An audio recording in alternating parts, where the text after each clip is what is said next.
Désolation totale pour ces populations de Kholakodji qui ont été surprises, disent-elles, dans la matinée de ce mardi 20 août 2019. Plusieurs bâtiments sont rasés. Des bagages désormais à l'air libre. Ce matin, fortuitement, la population de Kholakodji n'est pas informée et près de 100 maisons sont emportées. Je suis un conseiller, ma maison est victime parce que je suis allé au boulot et c'est de là qu'on m'appelle que voilà, ma maison est partie. Je n'ai pas pu prendre mes lits, rien du tout. Mes télévisions, tout est parti en l'air comme ça. Et voilà ce que vous êtes en train de constater. Des milliers, centaines d'enfants sans abri, ils sont là à Kholakodji. Nous ne savons pas ce que nous avons fait.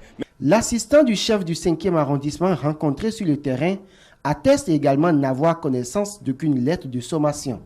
Nous n'avons pas eu aucune lettre émanant de la préfecture ni de la mairie centrale qui nous a stipulé qu'aujourd'hui la communauté de Kholakodji serait dégapée, bien celle de Ginawa spécialement serait dégapée.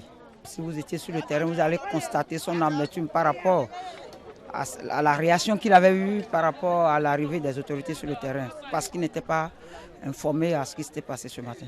La mairie et la préfecture sont interpellées afin que ces populations désormais sans abri soient prises en charge. Il lance également un appel au chef de l'État. Bientôt c'est la rentrée. Qu'est-ce que Kadouinzet pour ces enfants-là qu'on va laisser? Les parents qui sont dégapés, Kadouinzet pour eux. Donc bon, c'est à eux-mêmes de savoir.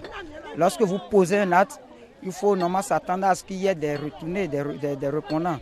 Donc c'est à la mairie ou bien à la préfecture de commencer par prendre les dispositions pour que les gens qu'ils ont eu à dégaper, à casser, sans les avertir, à voir dans quelle mesure les prendre socialement.